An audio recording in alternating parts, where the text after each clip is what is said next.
All right. Thank you so much for joining us. I am here with Three-Armed Bandit at MusicLandria. Very excited to do another live stream with y'all. If you are unfamiliar with MusicLandria, this is a instrument lending library. You can come here and basically check out instruments as if you were checking out a book at the library. It's a great place to explore artistry and a way that you can do that without having any barrier to entry, like having to pay a lot of money for an instrument. So you should definitely come check it out here and get something and become an artist yourself. Thank you so much for joining us, Three-Armed Bandit. It's my pleasure. Let's just start by getting right into your new release, and we'll just play it right now so we can listen to it before we talk about it. I'm game. Excellent.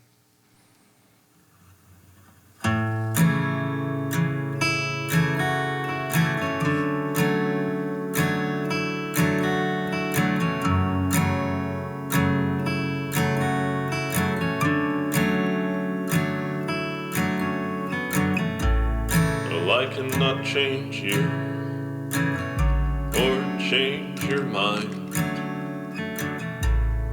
I have tried so many times.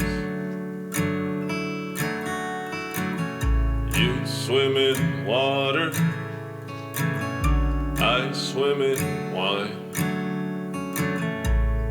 Grown along the same line. If I had the power to transform, I'd be the smell of a burning fire. I cannot guide us or keep us warm, just leave a faint reminder.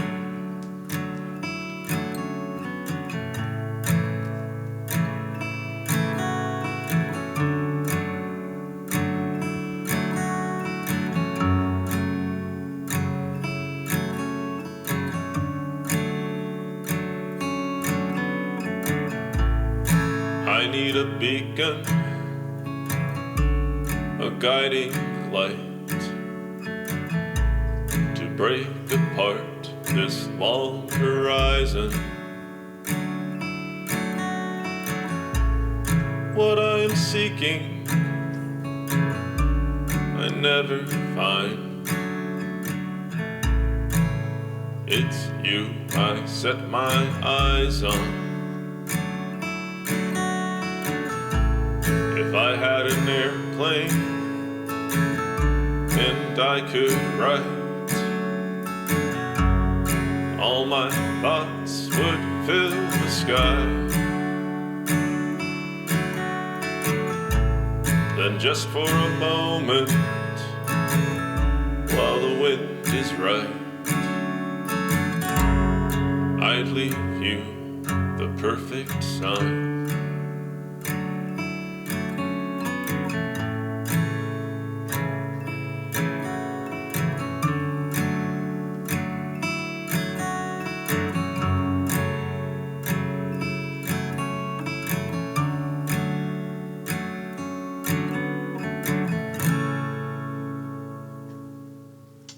That was Perfect Sign by Three-Armed Bandit. That's available now, so you should definitely go to whatever streaming service you have, favorite that, put that on your playlists. I'm really excited to be talking with you about your new record. I think it may have been in this very room that we're in right now where you and I first met. Mm-hmm. Yeah. And I remember asking you what was holding you back from recording a record, and here we are like less than a year later. You've got this new record. You've got these singles coming out. That makes me very happy that you stated your desire to embark on this project, and then you went out there. You put in the work. You made it happen. I want to talk to you about that process, but before we go there, I like to know the origin story. So please tell us what you were like as a kid. I was happy. I was a happy kid. I don't know what happened. But yeah, I smiled a lot. Very loud voice, high pitched. Didn't care how loud I was, just be like yapping around. Hard to take to movies. I remember thinking as a kid, why always walk everywhere when running would get you there faster. So I was a pretty smart kid. So, and besides that, not much to say. Pretty normal, pretty boring kid. So you like to run around everywhere. You had a lot of energy. I was a fast runner. Yeah. Could keep up with all of the tall girls. They got tall very quickly and strong, but I could keep up. So at what point did music start playing a role in your life? Oh, it's always been there. I remember early on loving hearing the hymns my mom would sing from the churches. And then, I think my favorite record was Raffi. I loved his songs. He did such hits as like Down by the Bay. You know that song? So I'm like only slightly familiar with Raffi. I feel because I remember like a long time ago, my college girlfriend, I think she listened to Raffi as a small child. Okay, And that's my only association with It Raffi. is small children music. I don't think my older brother and sister really appreciated how much I wanted that record to be playing. But that, and cartoons really had good music back then too. The Adventures of Batman has such a great like orchestral introduction. It's like dark and deep with all these strings. That's like the dark one. Da na na na na. It still gives me goosebumps. That was a very classic, amazing show. So I feel like I've always had a connection to music, but I didn't really start playing it until about high school is like when I really got into it. Did you start by playing guitar or a different instrument? My friends were learning guitar. They were taking lessons, and they were kind enough to give me a bass that they had because they wanted to form a band. And they're like, "You could figure out bass." It's like, all right. So it was an excuse to hang out with my friends and, something healthier to do than what other stupid teenagers do at the time. I made music and still managed to do so many stupid things. Multitasker. So how old were you when you first put together your first song? Oh, I must have been around 15 or so. It was almost like a personal challenge. My friend was saying, well, writing songs is hard. And I was like, yeah, it can't be that hard. So I went home and I wrote a song, and it was terrible. But then we collaborated, and we ended up making a whole album with our garage band. And since then, I've been very into creating my own music. And that's always how I've been learning, too, since that's how they were teaching me bass through learning those songs. And I always learned by doing. Do you remember what that first song was about? No.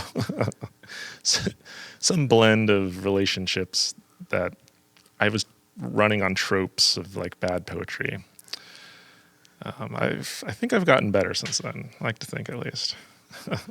So how about your name, Three-Armed Bandit? Oh, yes.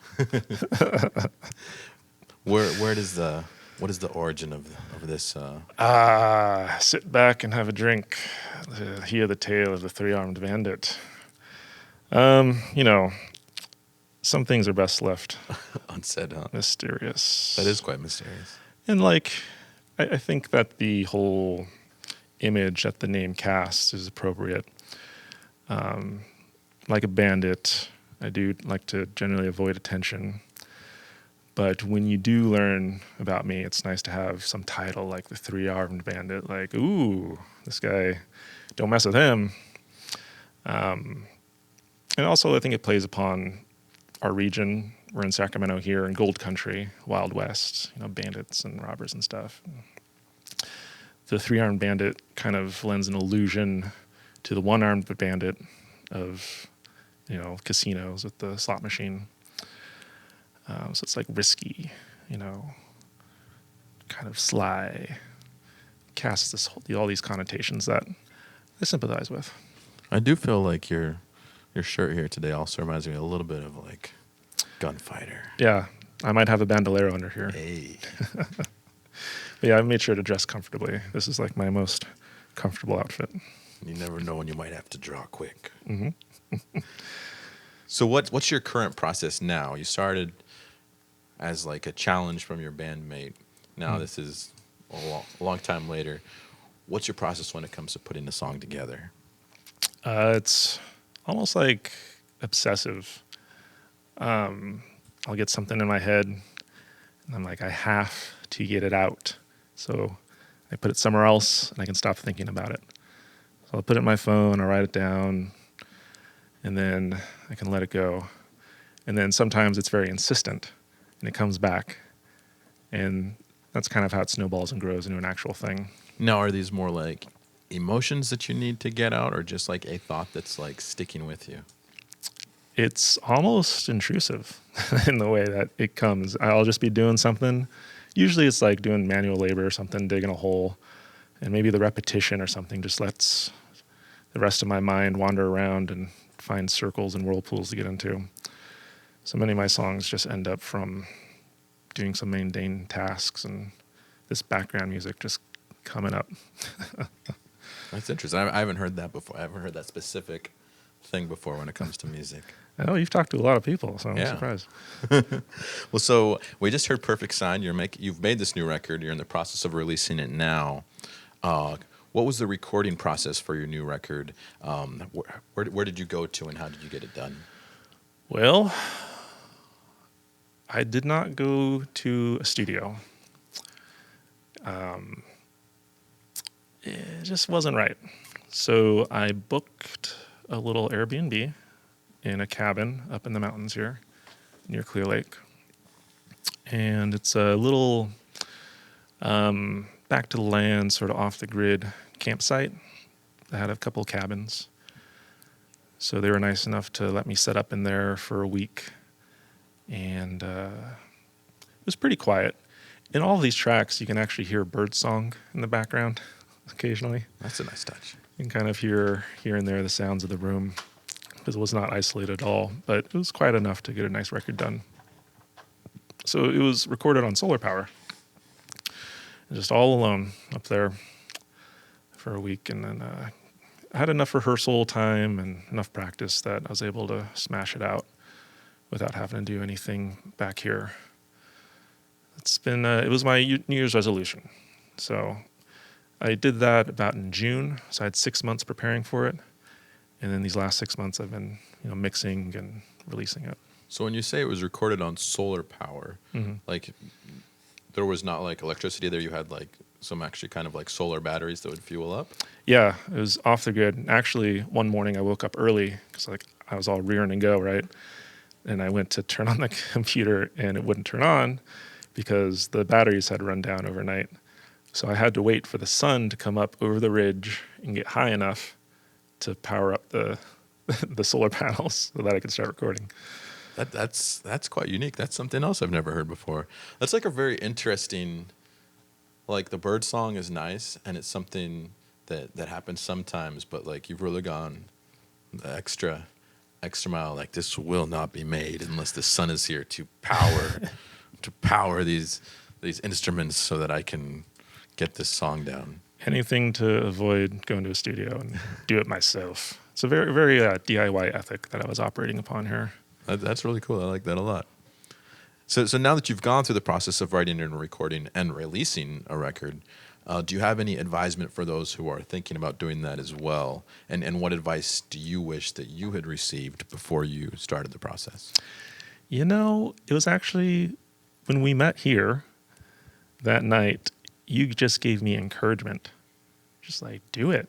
Go ahead. Do it. And I think having that support was really helpful. So it's not always, your intrinsic motivation that can help you get it done. Like it takes support from your musical community. I could not have done this without the support of my wife, putting up with me, committing so much time and money to making this happen. But for me personally, what it took was the commitment and even the sacrifice of other projects that I was interested in doing to just focus and get this thing done in the timeline that I committed to. Setting my goals and committing to it. And even when I wasn't feeling totally into it and inspired, I was like, I just need to hit this next step and then I can go to the next thing. So pushing things aside and making it work, and then having the support to do it. I think that's something. I mean, we were just talking about different projects that I'm working on, and that is definitely. It seems like common sense, but sometimes you just get swept up in so many things that you want to do. That idea of just narrowing down, it doesn't mean that you stop doing the other things, but maybe saying, okay, now this is time for this specific thing until it's done.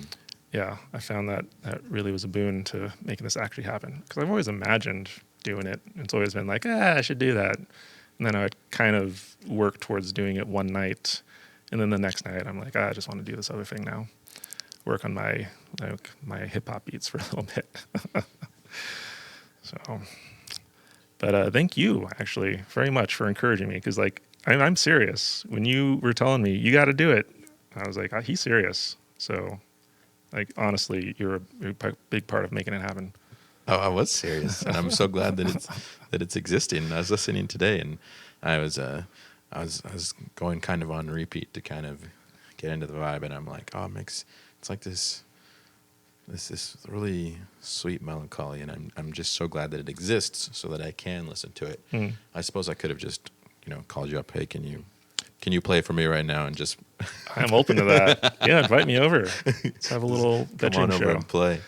And I recorded, of course, alone by myself, and that's why it is a very sparse and restrained sort of production, because I wanted to focus on my strengths, which are songwriting, singing, and guitar playing. And to add more to these tracks, this whole production would have started pushing me outside of not only my ability, but my time restraints. So I just brought it bare bones down to just the essence of the songs. I don't even have musical breaks or like many oohs or ahs. It's very condensed.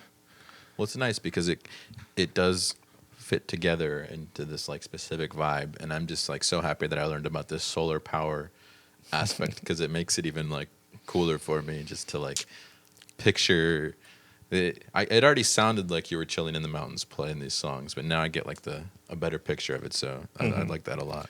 I'm glad it comes across, because up there in the mountains of Clear Lake, it's a very similar environment to where I did most of my upbringing down in Oakhurst.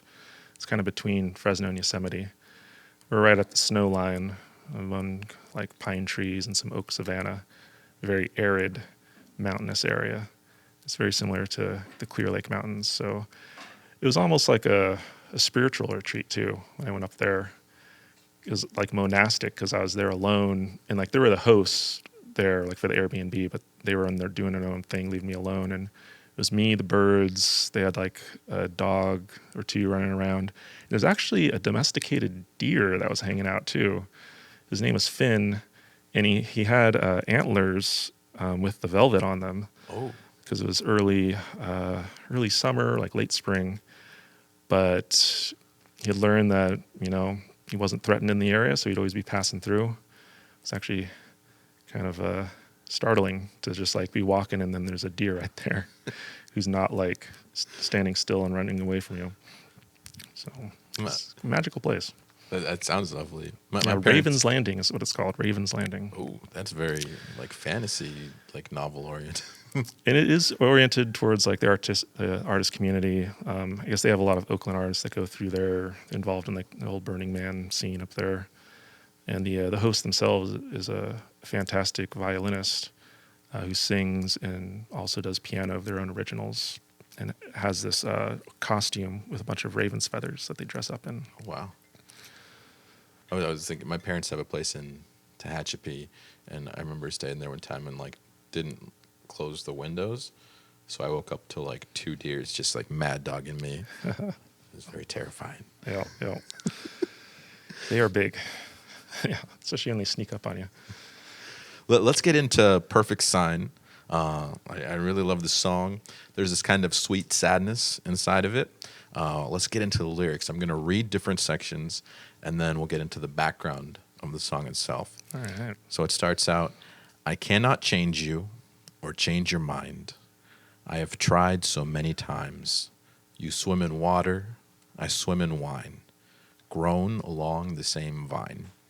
So right away we have this kind of conflict that's occurring, and I really love this imagery of one person swimming in water, the other in wine, but that they're in fact both coming from the same place, even though they've ended up in different spaces.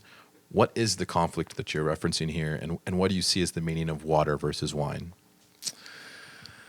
Well, I like to leave things pretty ambiguous in my writing. So I'd be curious to pose the question to you. What is the conflict you see in here?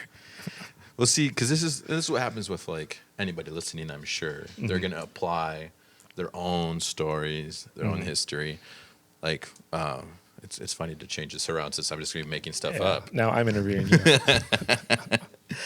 I would say for me, if I'm hearing this and listening, I'm probably picturing maybe like a relationship I've had in the past where the other person is healthier than I am, and maybe we come from like the same space, maybe like an older relationship, but that I'm just more of a mess at the time. In the wine. In the wine. So that's, if I apply it to my own life, that's how I'd picture it. But yeah, you don't have to. You can leave it ambiguous if you like to. Oh no, I got to take my own little spin on it. The water into wine part, of course, has the allusion to the classic story, but it also implies that our differences will not be resolved. It would take a literal miracle for us to meet. Ooh, I like that. It's so wild that I come from a background that I read the Bible many times as a kid. Okay. But I think I was just such a mess at some point in my life that I didn't even go to the Bible. I just went straight to my misspent adulthood. It wasn't even youth. Misspent adulthood. The wine. That's really nice. I like that a lot. It would take a miracle. Yeah, for us to meet each other in the same terms, even though we're on the same vine, which I think kind of lends itself to like a familial interpretation. When coming up with a song, I considered relationship with my siblings, and sometimes we don't get along. But I tried to consider a lot of relationships when I was writing this one because I wanted it to capture like the essence of these conflicts that just seem to be irreconcilable at times. And for me, I even brought it to a point where I felt like it was a song being sang to the universe or like life force itself. And even beyond that, imagining that force singing to me, being like, why don't you change? What's up with you? So I have this whole like universal interpretation of it too, where it's like the world won't change or I won't change. We're not all changing. So what are we gonna do? And that's why I really like that opening line. I cannot change you. It's like acceptance.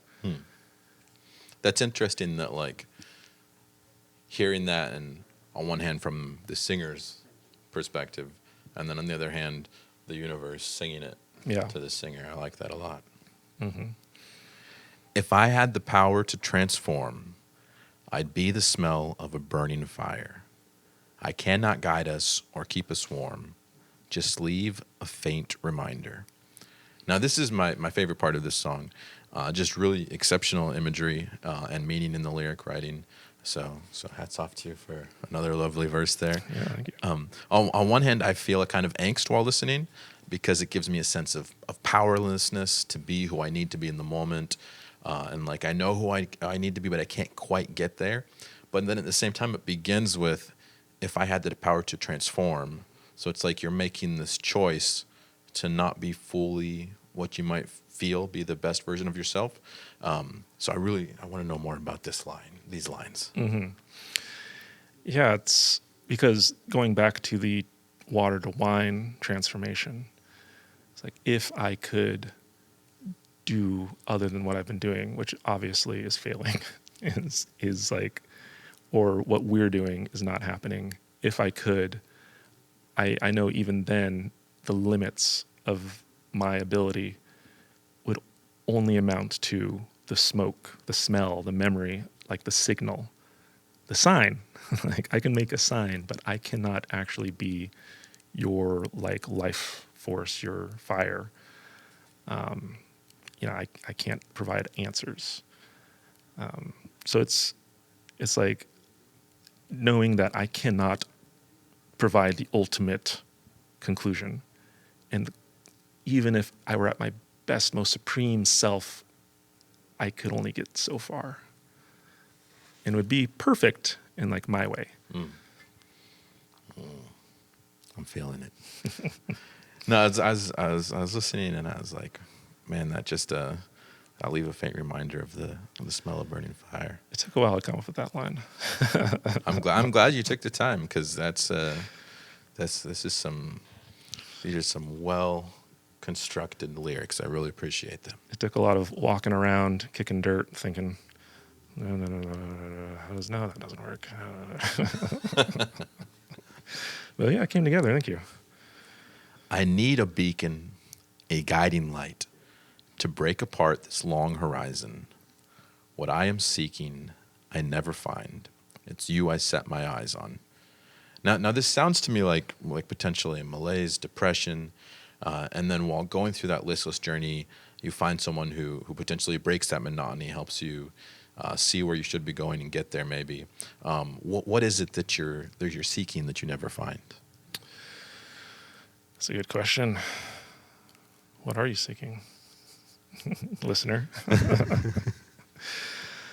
I think it's less what you're seeking. It's more trying to evoke a sense of feeling lost amongst this long, flat, sparse landscape where you are trying to find some, I don't want to say meaning, but you're trying to find some foothold to get closer to each other. And it's just flat, and it goes on forever. But the other person is still there. So that's what what you focus on. It's a sense of loss and almost hopelessness, but you still have the person or the force, the relationship that you're dealing with there. And even though that doesn't provide much help, that's not advice. It's just a direction to put your efforts. Unless you have a direction to go. Feels very evocative of the three-armed bandit, just wandering that on my three-legged horse. It reminds me of Stephen King for some reason. The Dark Tower. I don't know that one. Well, there's a lot of a type of three-armed bandit wandering the horizon. Interesting. Scary. It's very scary. If I had an airplane and I could write, all my thoughts would fill the sky. Then just for a moment, while the wind is right, I'd leave you the perfect sign. Now I feel like this describes something that a lot of artists experience. A lot of people who haven't yet embraced the artist inside of themselves as well, I'm sure, experience of having so much that you're trying to express and communicate and connect, and just having such a difficulty with it. What is it that you're currently trying to express to the world? And do you feel like writing and sharing music has helped you actually be heard and connect in that way that you crave? No. I don't know what has come of it other than my own satisfaction for doing it on my own terms. I'm trying to put out things that are very true to me, and hopefully they resonate with people, because it's just all me. I'm not trying to construct some sort of image or persuasion for how anyone should do anything, right? I'm not your guiding light, right? I'm just putting myself out there as much as possible. and that's within my power, and that's what I've been doing, and I don't know if much has come of it, but I'm content with that at least. I like that. That's very very honest, and I feel like sometimes people don't like necessarily realize that when you do release an album, especially something that you've worked on for a long time or that you're very passionate about, that I think a lot of people think it's like ultimate celebration forever, and that's not always the case. People don't always connect in the way that you hoped, or sometimes you've carried something for so long, and then to not have it feels like a loss. And then sometimes if people aren't connecting, like it just, I know for me, whenever I release an album, I usually fall into a depressive state, like for a few months probably before I can reemerge. You can call me. Call me up. You're releasing albums all the time. Bud. Oh, it's funny because it's true. But I remember, back to this line, I remember walking and just like staring at the open sky and just thinking, like, if I had this much of like a canvas to try to express myself, like it would still not come across. So that's kind of where that feeling came from. But I really like that you still call it a perfect sign, and it's still saying maybe it's not coming across to you, but I have achieved at least the best that I can do. Yeah. And while there's maybe a sadness there, I feel like that's still not quite enough to really bridge this gap. It is as much as I can require from myself, and I am there. Yeah. And if the wind is right, then maybe it'll stay up there long enough for someone to see it. I like it. Just like the smoke, trying to manage to like tie those kind of images together, the airiness and the smokiness and the cloudiness. So right now you've got the two songs out on Spotify. I'm assuming there's more songs coming. What's your plan here? I'm going to put out the whole collection on Bandcamp in December. Okay. And then I'll release more singles onto the streaming stuff over the course of next year. Excellent. And I got some vinyls that I just got a message that he's going to be shipping them to me soon. These are it's a very small production of only 10 sets of double discs. Oh, wow. I'm still working on making the art, so I got to get that together hopefully by the end of the year.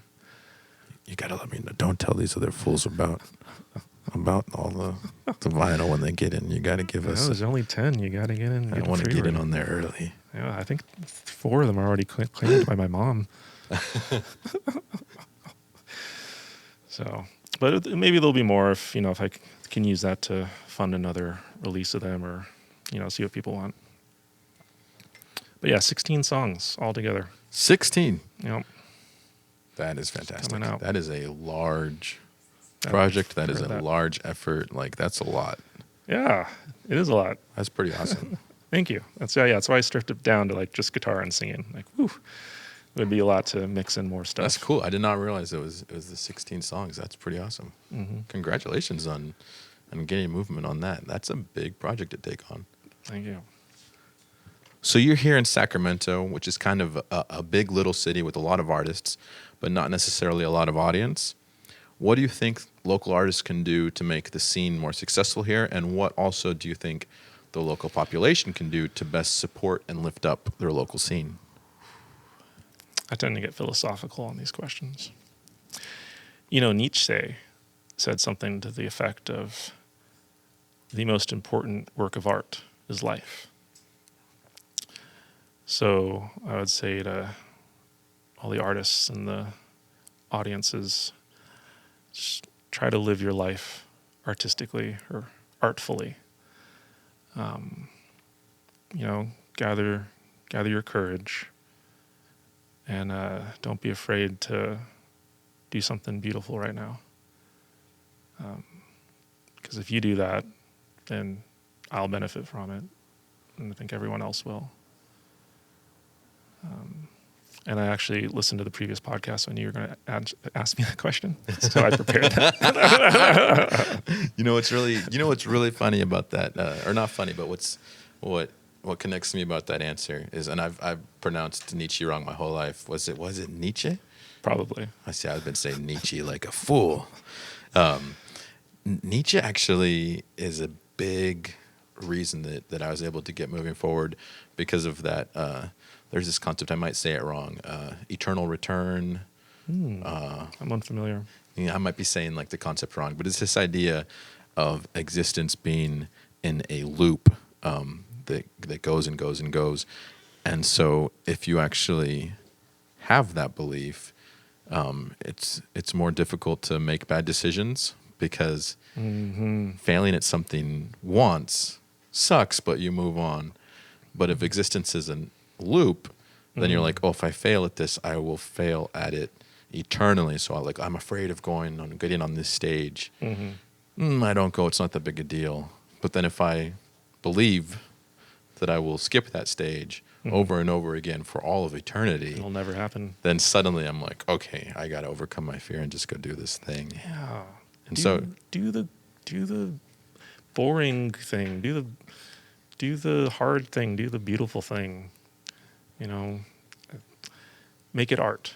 Make your life art, please.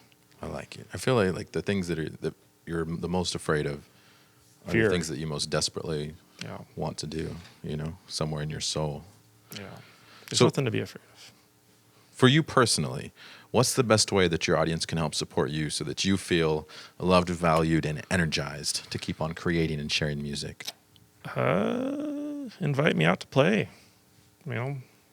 Come on and jam with me sometime. I'd love to do that. Music's really like a social activity for me. That's how I met you. I make all my friends through music. So yeah, let's jam. Let's make some music. Let's have a party. Well, thank you so much for sitting down with us, Three Armed Bandit. Thank you. I love to see another deep voice troubadour out there doing their thing. I'm so happy that you've gone through this process of recording and sharing your music with us, and I look forward to hearing the other 14 songs I haven't heard yet. Plenty to come. I'm just I've heard a couple also. I don't know if these are on the new one. I kind of assumed they were not. A couple of newer songs Oh, no. at the Songwriters Open Mic that I liked a lot as well. Yeah, those are yet to be recorded. So I want to hear those one day too in the recorded version. So keep on doing your thing. Take another retreat one day if you need to make sure it happens, and use the power of the sun to power the recording devices. gladly. And just keep on doing your thing, man. I'm like really stoked that you've done this. That's a giant project, and it just makes me super happy that you've gotten it done. Hey, thanks for offering the encouragement. Couldn't have done it without you. Appreciate it so much, and we appreciate MusicLandria for hosting this space. Thank you so much, MusicLandria. Once again, if you're unfamiliar with them, you can check them out in person if you're in Sacramento. If you're not nearby, just take a flight. If you're in the East Coast, take a flight, get over to MusicLandria. Sac International. They don't have anything like this on the East Coast. Just come see how it's done. And if you're in town, just come stop by, check out an instrument, and learn to play it. And it costs you nothing. It's such an amazing concept. I'm eyeing some stuff over there. I've got some stuff here that I didn't know how to play. Wrote some songs on it because, learn a couple chords and then you're off to the races. And I love it. It's such a great space. So thank you to MusicLandria once again for existing and being here and being such a amazing hub for all the artists of the area to connect. And this is someone I met here in this exact space. So thanks again, and we will play out Perfect Sign one more time and just listen to it, and then go and find Three Armed Bandit on whatever service you use. And you're going to be on Bandcamp too, yeah? I'll be in my hideout. You can't. you got to take a solar powered copter to find the Three Armed Bandit. Got to smoke me out. All right, thank you so much, y'all. Have a wonderful time, wonderful day, night, whatever it is.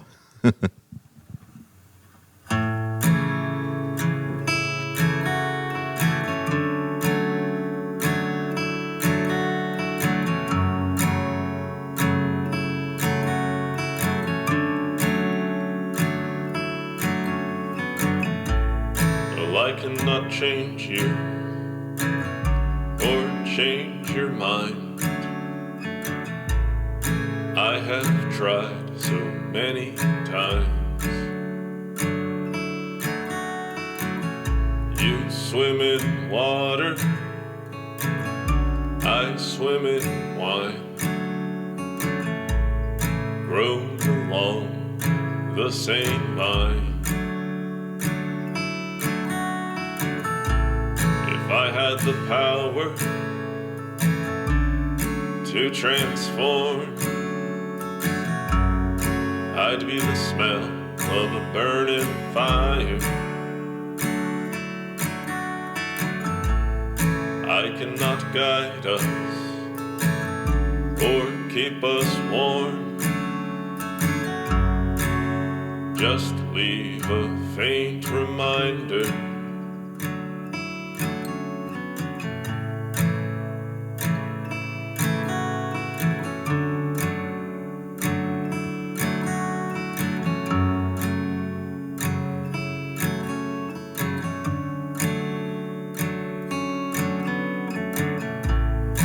I need a beacon,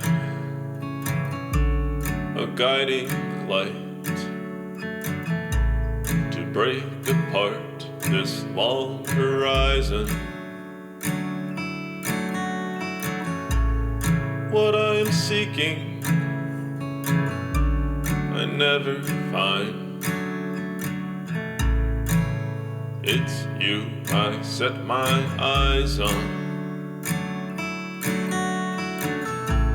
If I had an airplane and I could write, all my thoughts would fill the sky. Then just for a moment, while the wind is right, I'd leave you the perfect sign.